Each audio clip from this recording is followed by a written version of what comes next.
Good morning. इस video में हम बात करेंगे एसेक्सुअल रिप्रोडक्शन के जो डिफरेंट मेथड्स होते हैं उनके बारे में। एसेक्सुअल रिप्रोडक्शन क्या होता है ये मैंने अपने प्रीवियस वीडियो में आपको बताया कि वो मोड ऑफ रिप्रोडक्शन जो यूनिपेरेंटल होता है, यानी जिसमें सिंगल पेरेंट इन्वॉल्व होता है, जिसमें गैमेट्स ना तो फॉर्म होते हैं ना फ्यूज होते हैं, जिसमें किसी भी तरह की वेरिएशंस देखने को नहीं मिलती, उसको एसेक्सुअल रिप्रोडक्शन देखने को एसेक्सुअल रिप्रोडक्शन हम उसको कहते हैं। इस वीडियो में हम बात करेंगे कि कैसे जो ऑर्गेनिजम्स एसेक्सुअल रिप्रोडक्शन शो करते हैं वो एसेक्सुअल रिप्रोडक्शन के कौन कौन से तरीके से रिप्रोड्यूस करते हैं, यानी कि यहाँ पे हम डिफरेंट टाइप के एसेक्सुअल रिप्रोडक्शन के बारे में बात करेंगे। तो देखिए, इस टॉपिक से जो क्वेश्चन पूछे जाते हैं, अभी मैं जो आपके सामने डिफरेंट मेथड्स लिखूंगी एसेक्सुअल रिप्रोडक्शन के, तो उनमें से पूछा जाता है कि ये मोड ऑफ रिप्रोडक्शन कौन से ऑर्गेनिज्म में देखने को मिलता है, या फिर ऑर्गेनिज्म का नाम लिख के पूछ लिया जाता है कि ये ऑर्गेनिज्म कौन से तरीके से रिप्रोड्यूस करता है। तो वो आपको अभी क्लियर हो जाएगा जैसे ही मैं इसके मेथड्स लिखूंगी। सबसे पहला जो एसेक्सुअल रिप्रोडक्शन का मेथड है that is budding. First is budding. Budding का क्या मतलब होता है, या आप देखिए बडिंग से भी पहले मैं आपको एक और दिखती हूँ, बडिंग में बाद में आपको बडिंग के बारे में बताऊंगी। सबसे पहला है बाइनरी फिजन। बाइनरी फिजन, अब बाइनरी का मतलब होता है टू एंड फिजन का मतलब होता है टू ब्रेक। टू ब्रेक, तो कोई इंडिविजुअल अगर ब्रेक होके दो नए इंडिविजुअल्स बना रहा है तो उस तरह के फिजन को बोलते हैं बाइनरी फिजन। ये कहाँ देखने को मिलता है? अमीबा के अंदर। अमीबा जो है एक सिंपल यूनिसेल्युलर ऑर्गेनिज्म है जो कि एक प्रोटोजोन है। इसमें क्या होता है, अमीबा देखिए ऐसे इरेगुलर शेप का होता है, और अमीबा के अंदर क्या होगा, ये अमीबा जो है किसी भी प्लेन में सिंपली स्प्लिट हो जाएगा और ये बना देगा दो डॉटर अमीबा। तो इस तरीके से दो डॉटर अमीबा, ये पेरेंट अमीबा है और ये डॉटर अमीबा है। तो इस तरीके से एक यूनिसेल्युलर ऑर्गेनिज्म का स्प्लिट होके दो इंडिविजुअल्स में डिवाइड हो जाना, दो इंडिविजुअल्स को फॉर्म करना, उसको बोलते हैं बाइनरी फिजन। अब देखिए अमीबा में एक और एग्जांपल मैं यहाँ पे आपको देती हूँ, लिशमैनिया।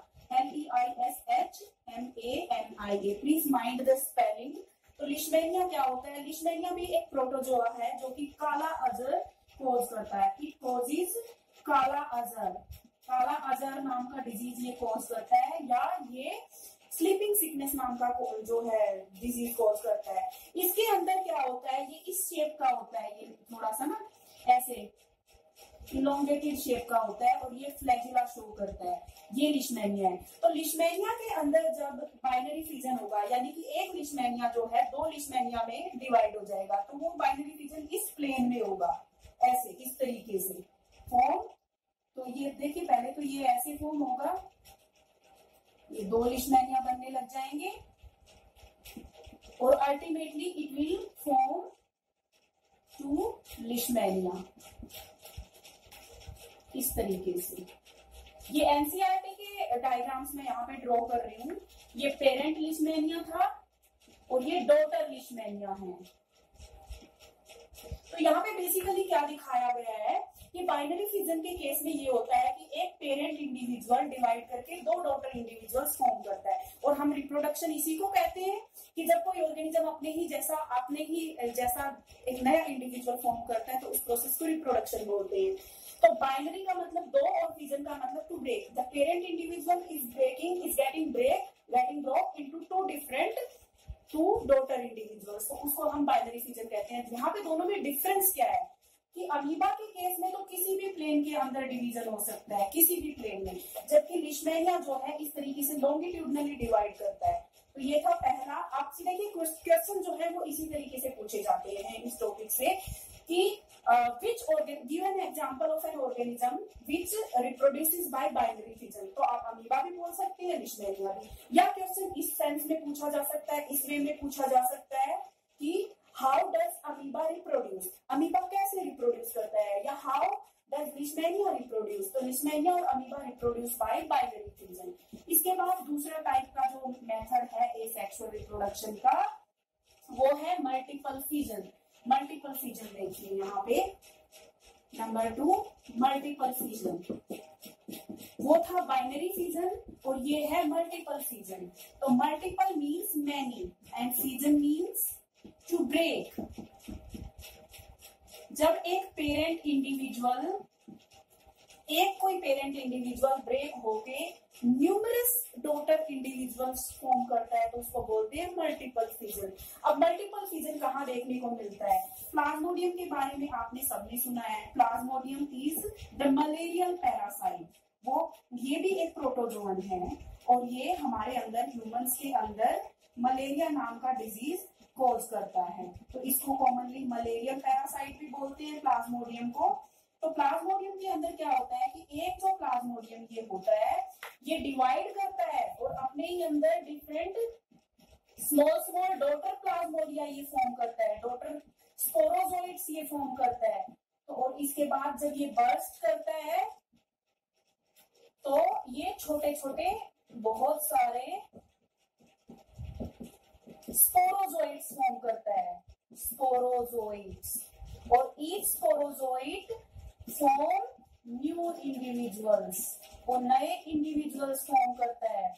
नए इंडिविजुअल्स का मतलब है नए प्लाज्मोडियम पैरासाइट फॉर्म करता है। तो इस तरीके से एक पेरेंट इंडिविजुअल का डिवाइड करके डिफरेंट डॉटर इंडिविजुअल्स फॉर्म करना, उसको हम बोलते हैं मल्टीपल फिजन। तो अगर आपसे कोई सवाल पूछे कि हाउ डज प्लाज्मोडियम रिप्रोड्यूस, तो plasmodium reproduces by multiple fission. या इस तरीके से भी क्वेश्चन पूछा जा सकता है, give example of an organism which reproduces by multiple fission. तो plasmodium reproduces by multiple fission.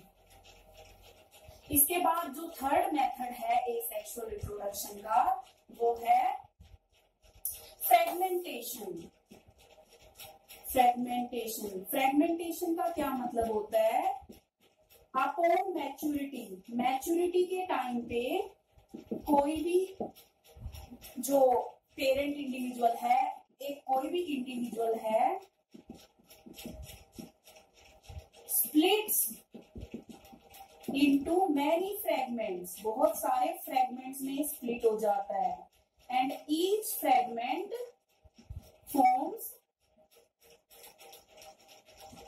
forms new complete individual। तो देखिए ये अलग हो गया है, ये मल्टीपल फिजन से ये डिफरेंट है। वहां पे तो मल्टीपल फिजन में तो एक ऑर्गेनिज्म के अंदर क्या हुआ था, उसने छोटे छोटे स्ट्रक्चर्स अपने अंदर ही फॉर्म किए थे और फिर वो बर्स्ट होता है और वो नए इंडिविजुअल्स फॉर्म करता है। जबकि फ्रेगमेंटेशन के अंदर क्या हो रहा है कि जब मैच्योरिटी टाइम पे पहुंच जाता है कोई भी इंडिविजुअल तो वो छोटे छोटे पार्ट्स में स्प्लिट हो जाता है और स्प्लिट होने के बाद उसके हर पार्ट से एक नया इंडिविजुअल फॉर्म होता है। ये कहाँ देखने को मिलता है? It is seen in spirogyra. Spirogyra क्या होता है? Spirogyra is a green alga. ये एक ग्रीन एल्गा होती है, इसके अंदर हमें ये देखने को मिलता है। तो ये फ्रेगमेंटेशन था। इसके बाद नेक्स्ट जो मेथड है एसेक्सुअल रिप्रोडक्शन का वो है कि एसेक्सुअल जो रिप्रोडक्शन है उसका एक फ्रेगमेंटेशन हो गया। इसके बाद नेक्स्ट जो मैं लिख रही हूँ वो है रीजनरेशन। अब देखिए रीजनरेशन और फ्रेगमेंटेशन में आपको कंफ्यूज नहीं होना है क्योंकि ये सुनने में आपको दोनों सिमिलर नजर आएंगे। रीजनरेशन के केस में क्या होता है कि एक्सीडेंटली कोई ऑर्गेनिज्म जो है वो ब्रेक हो जाता है कुछ पार्ट्स में। एक्सीडेंटली एन ऑर्गेनिज्म ब्रेक हो जाता है पार्ट्स के अंदर। एक्सीडेंटली कोई ऑर्गेनिज्म ब्रेक हो जाता है अपने पार्ट्स के अंदर और each broken part is capable of forming the new individual. Each broken part is capable of forming new complete individual form कर सकता है। इस तरह से जो रिप्रोडक्शन होता है वो कहाँ देखने को मिलता है हमें? इसका जो एग्जांपल है वो है प्लेनेरिया। प्लेनेरिया के अंदर ये हमें देखने को मिलता है। प्लेनेरिया क्या होता है? प्लेनेरिया जो है ये एक फ्लैट वर्म है। आपने अपनी 9th क्लास के कोर्स में पढ़ा होगा, जब हमने ऑर्गेनिजम्स का क्लासिफिकेशन किया था तो हमने एनिमल किंगडम को क्लासिफाई किया था 11 फाइला के अंदर। तो एक फाइला था जिसका नाम था प्लेटीहेल्मिन्थस, जिसमें हम फ्लैट वर्म्स के बारे में पढ़ते हैं। तो प्लेनेरिया कौन सा रिप्रोडक्शन शो करता है? रीजनरेशन। तो देखिए फ्रेगमेंटेशन, रीजनरेशन, दोनों में कंफ्यूज नहीं होना है। यहाँ पे तो मैच्योरिटी पे कोई भी इंडिविजुअल पहुंचने के बाद डिफरेंट फ्रेगमेंट्स में स्प्लिट हो जाता है और हर फ्रेगमेंट से नया इंडिविजुअल फॉर्म होता है। जबकि रीजनरेशन के केस में कोई भी organism accidentally breaks into parts, या मान लीजिए आप ही उसको कट कर देते हैं, तो हर पार्ट से, हर फ्रेगमेंट से नया इंडिविजुअल फॉर्म होता है। प्लेनेरिया के अलावा हाइड्रा के केस में भी ये आपको देखने को मिलता है। Hydra reproduces by regeneration also. अब नेक्स्ट जो मेथड मैं आपको बताने वाली हूँ जो है बडिंग, ये मेनली देखने को मिलती है हाइड्रा में, तो यहाँ भी कंफ्यूज नहीं होना है। हाइड्रा में फ्रेगमेंटेशन सॉरी रीजनरेशन भी होती है, लेकिन हाइड्रा में जो मेन मेथड है रिप्रोडक्शन का वो है बडिंग। बडिंग का क्या मतलब होता है, पहले मैं आपके सामने एग्जांपल्स ही लिख देती हूँ बडिंग के। हाइड्रा, यीस्ट, इन दोनों के अंदर हमें बडिंग देखने को मिलती है। बडिंग का क्या मतलब होता है, फॉर्मेशन ऑफ बड्स, बड्स जो है वो फॉर्म होते हैं। जैसे कि मान लीजिए यीस्ट है, यीस्ट जो होती है वो एक यूनिसेल्युलर फंगस होती है, ये यीस्ट है। यीस्ट के अंदर जब बडिंग होगी, यहाँ पे मैं लिख रही हूँ यीस्ट के अंदर, यहाँ पे हम बडिंग की प्रोसेस को शो कर रहे हैं। तो देखिए ये यीस्ट है, यीस्ट के अंदर एक बड अराइज हुआ, फिर उसके बाद फिर से एक बड अराइज होगा। इस तरह से चेन ऑफ बर्ड्स, यहाँ पे ये जो मैंने दिखाए हैं ये बर्ड्स हैं, और हर एक चेन फॉर्म होने के बाद हर बर्ड डिटैच हो जाएगा पेरेंट से। तो इस तरीके से ये जो बर्ड बनी है, इस बर्ड से न्यू इंडिविजुअल फॉर्म होगा। और एनसीईआरटी की बुक में हाइड्रा का भी एग्जांपल बहुत ब्यूटीफुल एक पिक्चर के साथ इसको दिखाया हुआ है कि इस तरीके से ये हाइड्रा है, ये इस तरीके से हाइड्रा है, और हाइड्रा के अंदर आप देखेंगे कि जो है इस तरीके से ये इस तरीके से हाइड्रा में ये बड अराइज हो गई है हाइड्रा में। तो ये जो बड फॉर्म हुई है हाइड्रा के अंदर, ये बड डिटैच होगी। तो देखिए ये तो पेरेंट हाइड्रा हो गया है, प्लस ये जो बड अराइज हुई है इससे भी नया इंडिविजुअल फॉर्म होगा। तो इस तरीके से बडिंग की प्रोसेस से भी ऑर्गेनिजम्स रिप्रोड्यूस करते हैं। तो आपसे कोई पूछे कि बडिंग आपको कहाँ देखने को मिलती है, तो हाइड्रा के अंदर, और यीस्ट जो फंगस होती है, जो यूनिसेलुलर फंगस है, उसके अंदर आपको बडिंग जो है वो देखने को मिलती है। उसके बाद नेक्स्ट देखिए, बडिंग में ही मैं आपको, I think there is something wrong with the marker. देखिए नेक्स्ट जो है बडिंग आपको और कहाँ देखने को मिलती है, बहुत इंपॉर्टेंट एग्जांपल है ये, वेरी वेरी इंपॉर्टेंट। ये आपको कहाँ देखने को मिलता है, एक प्लांट होता है जिसको बोलते हैं ब्रायोफिलम, BRYOPHYLLUM, ब्रायोफिलम। ब्रायोफिलम में लीफ बड्स फॉर्म होते हैं, leaf buds are formed. Leaf buds का क्या मतलब है, आपको इस तरह से एक लीफ का जो है ना स्ट्रक्चर दिखाई देगा। आप जब अपनी एनसीईआरटी की बुक देखेंगे तो उस लीफ के अंदर, this is the leaf of bryophyllum, इस लीफ में इस तरीके से छोटे छोटे बर्ड्स अराइज होते हैं, इस तरीके से छोटे छोटे बर्ड्स जो हैं वो अराइज होते हैं। When these birds fall of from the leaves of bryophyllum, तो इंडिविजुअल जो बर्ड है न्यू ब्रायोफिलम फॉर्म करेगा। ये बर्ड है एक, इसे न्यू, जब ये ग्रो करेगा तो it will form a completely new plant, new bryophyllum. Leaf grows, bud grows and forms new bryophyllum. तो ये बहुत इंपॉर्टेंट एग्जांपल है। कई बार इसकी पिक्चर सामने रख दी जाती है ब्रायोफिलम के लीफ की, और पूछा जाता है कि ये किस चीज की पिक्चर है, तो आप इस पिक्चर को क्या नाम देंगे, this picture depicts the leaf buds of bryophyllum. Bryophyllum के लीफ बर्ड्स को शो करती है ये पिक्चर जो है। ठीक है, क्लियर है यहाँ तक सभी को। इसके बाद एक और मेथड जो मैं यहाँ पे आपके सामने डिस्कस करने जा रही हूँ, बहुत इंपॉर्टेंट मेथड है एसेक्सुअल रिप्रोडक्शन का प्लांट्स के केस में। Asexual, number 7, asexual reproduction in plants. Plants के अंदर एसेक्सुअल रिप्रोडक्शन कैसे होती है, तो bye vegetative propagation. Vegetative propagation. क्या मतलब होता है वेजिटेटिव प्रोपेगेशन का? याद रखिए, हम सिर्फ प्लांट्स के बारे में यहाँ पे बात कर रहे हैं अभी। वेजिटेटिव प्रोपेगेशन का मतलब ये होता है कि देखिए कोई भी प्लांट है, उस प्लांट की आप रूट को कट करिए या स्टेम को कट करिए या लीफ को, किसी भी रूट, स्टेम और लीफ में से किसी भी छोटे से पोर्शन को कट करिए और उसको आप सोइल में बरी करिए, और आप देखेंगे कि कुछ टाइम के बाद उस छोटे से कट पार्ट से कंप्लीटली न्यू प्लांट ग्रो कर रहा है। तो इस प्रोसेस को बोलते हैं vegetative propagation. To grow a new plant from cut parts of root, याद रखिए ये चीज, तीनों में से कोई भी पार्ट आप ले सकते हैं, रूट्स, स्टेम और लीफ। याद रखिए कि बड से नहीं होगा या फ्लावर से भी नहीं होगा या फ्रूट से भी नहीं होगा, ये तीन चीजें ही हैं, रूट, स्टेम और लीफ। किसी भी प्लांट के कट करके नया, कंप्लीटली नया प्लांट जब आप ग्रो करते हैं तो उस प्रोसेस को बोलते हैं वेजिटेटिव प्रोपेगेशन।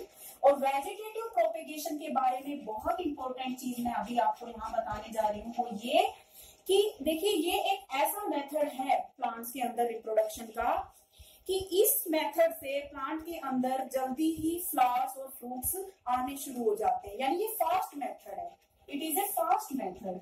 नॉर्मली आप अगर किसी सीड को ग्रो करेंगे, सॉइल के अंदर बरी करेंगे किसी सीड को, तो उससे जर्मिनेशन के बाद जो प्लांट फॉर्म होगा, it will take a lot of time to form new flowers and fruits, but this method, vegetative propagation method, is advantageous over normal seed germination method because in this method flowering and formation of fruits occur at much earlier as compared to the normal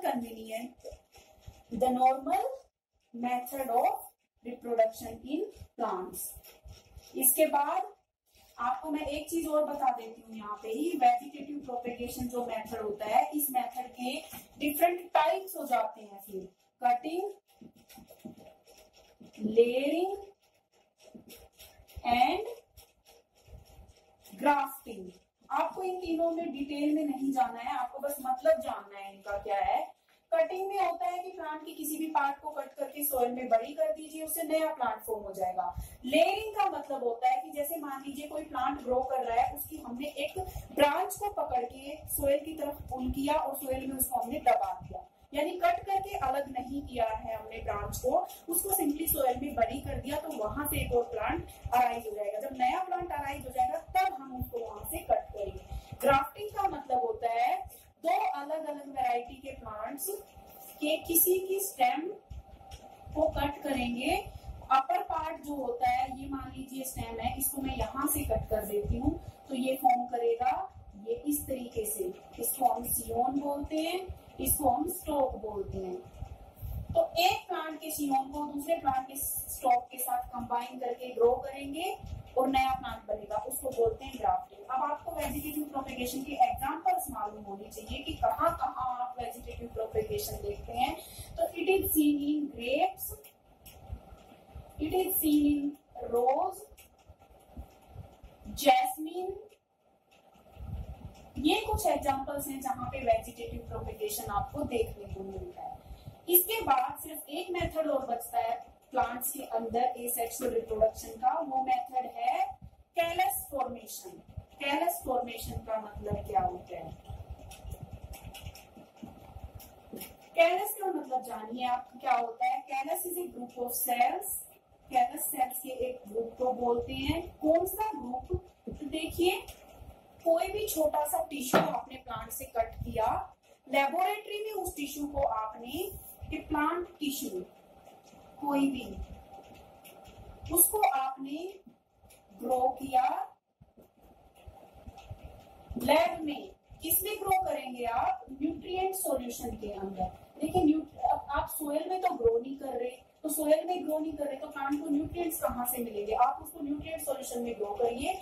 nutrient solution के अंदर जब आप grow करेंगे तो जैसे मान लीजिए ये टेस्ट ट्यूब है, इसमें आपने टिश्यू को रखा था, इस टिश्यू के ग्रो करने से ये डिफरेंट सेल्स का ग्रुप फॉर्म हो जाएगा। तो इस तरीके से जो ये फॉर्म हुआ है इसको कैलस बोलते हैं। तो जब ये कैलस एक बार बन गया, इस कैलस को फिर आप सोयल के अंदर बरी करिए और इससे नया प्लांट अराइज होगा। तो इस तरीके से कैलस फॉर्मेशन के थ्रू भी हम एक नया प्लांट फॉर्म कर सकते हैं एक स्मॉल टिश्यू के पार्ट से। इस तरीके से मैंने अभी आपके सामने यहाँ पे एसेक्सुअल रिप्रोडक्शन के डिफरेंट मेथड्स एक्सप्लेन किए हैं। क्वेश्चन इसी फॉर्म में पूछा जाएगा कि किसी पर्टिकुलर ऑर्गेनिज्म का नाम लेके पूछा जाएगा कि कैसे इसके अंदर एसेक्सुअल रिप्रोडक्शन हो रहा है, या एसेक्सुअल रिप्रोडक्शन का मेथड लिख के पूछा जाएगा कि ये मेथड आपको किस ऑर्गेनिज्म में देखने को मिलता है।